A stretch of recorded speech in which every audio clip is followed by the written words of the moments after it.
puasa Ramadan kita kali ini. Ini adalah malam yang ke-13. Tantangannya sudah semakin banyak. Entah itu mulai dari ibu-ibu rumah tangga yang sudah banyak berbisik sama para suaminya, horden so boleh diganti,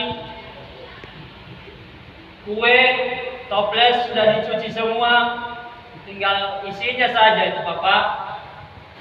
Pokoknya bagaimana caranya saya tidak mau tahu, intinya ada isinya. Banyak juga yang berbisik sama suaminya, kursi sudut, kursi entah yang sudut atau yang di samping atau yang di pojok, intinya kursi baru. Banyak juga jamaah kita yang sudah kosong, itu tantangannya sudah besar sekali. Mereka sudah berlomba-lomba bikin kue. Yang tidak tahu bikin kue, tinggal bisik suaminya harus ada uang untuk beli kue. Kalau yang tahu, bagus. Tapi kalau bagusnya habis sholat tarawih baru bikin kue. Jangan yang wajibnya ditinggalkan, sunnahnya dilaksanakan. Akhirnya kata Nabi, puasa itu hanya tinggal haus dan laparnya saja. Tidak ada pahalanya. Beruntung itu hanya anak-anak.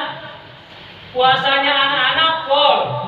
Dari pagi sampai sore, pahalanya diberikan Allah, tidak ada yang kurang.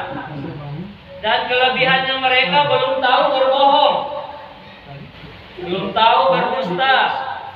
Dan dia mengaji 2 kali lipat pahalanya. Tapi kita yang sudah balik, apalagi orang kantoran, yang suami istri, apalagi tentang kebutuhan pasti banyak bohongnya. Uang dapat 100, bilang 50. Apalagi tukang perokok beda. Itu dapat 100, dia belikan rokok 1 bungkus. Ya, itu untuk pribadi. Dia beli beras di rumah, ke rumah, misalnya 50.000, makan dia juga yang makan. Akhirnya 2 kali lipat untuk dia. Tidak rokok, tidak diganggu. Berasnya dia makan juga, ikannya dia makan juga. Jadi ini permintaan dalam perputaran keluarga. Nah, bagaimana emosi kita juga mengurangi pahala? Emosi, berbohong, saling fitnah, adu domba. Ini semua yang mengurangi pahala kita. Dan tidak dijamin sampai maghrib itu puasa kita 100%. Mungkin sampai 50% yang tersisa.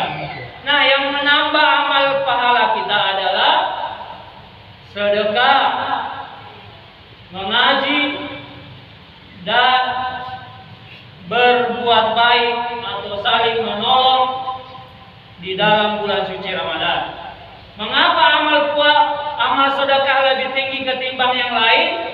Kata Nabi, puasa itu hanya hubunganmu dengan Allah. Engkau akan melakukan sholat, itu hanya hubunganmu dengan Allah. Engkau akan menjadi manusia yang menghindari perbuatan keji dan mungkar. Kemudian puasa itu hanya hubunganmu dengan Tuhan. Mendidik hawa nafsumu, mengekang hawa nafsumu, dan perbuatanmu. Zikir juga demikian. Itu hanya hubunganmu dengan Tuhanmu. Ketika kamu berzikir, hati menjadi tenang. Yang besar pahalanya adalah sedekah. Karena kata Allah adalah dia berhubungan dengan manusia dan berhubungan dengan Allah Subhanahu wa taala. Olehnya itulah yang menambah pahala kita di bulan suci Ramadan. Olehnya itu, ini sudah mau tingkat pendakian, maka kita berlomba-lomba untuk perbanyak amal-amal pahala di bulan suci Ramadan. intinya kita harus siapkan kebutuhan kita yang sebenarnya untuk memperbanyak amal, bukan untuk memperindah isi rumah kita. Sehingga kata Nabi di bulan suci Ramadan, perbanyaklah meminta. Wa iza sa'alaka ibadi anni fa inni qarib ujibu da'wah fastajibu li wa li'minu bi.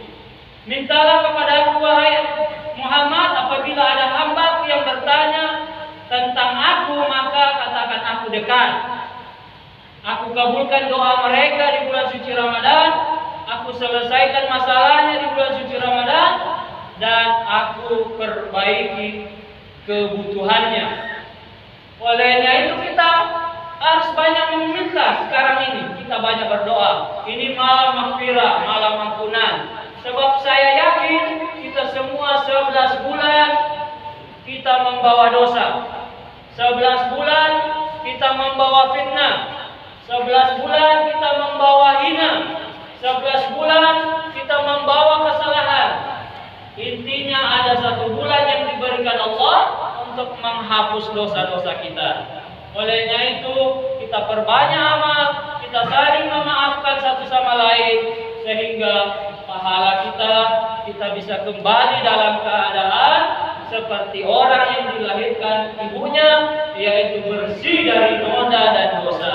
Olehnya itu jamaah sekalian, singkat ceramah ini, dan yang terakhir adalah mari kita gunakan bulan suci Ramadan, jangan sampai ada yang tertinggal, terutama sholat 5 waktu, baik dalam bulan suci Ramadan maupun di luar bulan Ramadan. Kenapa sholat lebih penting kata Allah? Karena sholat itu sebagai penentu kita orang Islam. Pembeda agama lain dengan Islam adalah sholat.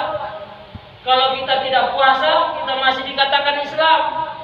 Kita tidak haji, masih dikatakan Islam. Kita tidak zakat, masih dikatakan Islam. Tapi kalau tidak puasa, kata Nabi, kita keluar dari agama Islam. Kita dikatakan Allah kafir kalau kita tidak sholat. Olehnya itu sangat penting sholat, Pak. Puasa sudah Allah berikan kabar dalam Al-Quran. Zakat Allah sudah kabarkan dalam Al-Quran. Tapi sholat Allah memanggil Nabi kita langsung untuk mendapatkan yang namanya sholat ini. Allah memanggil langsung Nabi kita Muhammad pada saat Isra Mi'raj untuk diberikan kewajiban sholat 5 waktu yang kita laksanakan ini. Olehnya itu sangat penting untuk sholat. Jangan kita melaksanakan yang penting sholat. Kan dengan bahasa sholat zuhur kita laksanakan asar, sholat asar kita laksanakan maghrib, maghrib sudah mau isya. Dan inilah kita manusia. Kita semua ini tidak luput dari salah dan dosa khilaf. Tapi yang sebenarnya itu sholat itu penting. Jangan yang penting sholat. Inilah kita semua manusia, banyak kekurangan, banyak dosa. Dan saya berdiri bukan siapa yang bicara atau yang mendengar, bukan siapa yang tua atau yang muda, bukan siapa yang kaya atau yang miskin. Kata Allah, inna akramakum indallahi atqakum. Yang paling mulia kata Allah adalah siapa di antara kita yang paling bertakwa. Takwa inilah yang menjadikan manusia mulia di mata Allah, lebih-lebih lagi di mata masyarakat. Kalau kita sudah mulia, maka tidak akan ada lagi yang dapat menghinakan diri kita. Demikian barangkali untuk mudah-mudahan kita semua tetap istiqomah, komitmen menghabiskan Ramadan dengan harapan kita bisa diampuni dosa, kita bisa saling memaafkan, dan kita kembali dalam keadaan bersih, dan tidak ada lagi dendam, tidak ada lagi tidak tegur sapa, apalagi dalam keluarga, sesama teman, saudara, apalagi bertetangga. Inilah harapannya bulan suci Ramadan, membentuk pribadi muslim yang kembali utuh, kafah seluruhnya, dan dia menjadi manusia yang dicintai sesama makhluk, lebih-lebih Allah Subhanahu wa taala. Wabillahi taufiq wal hidayah. Assalamualaikum warahmatullahi wabarakatuh.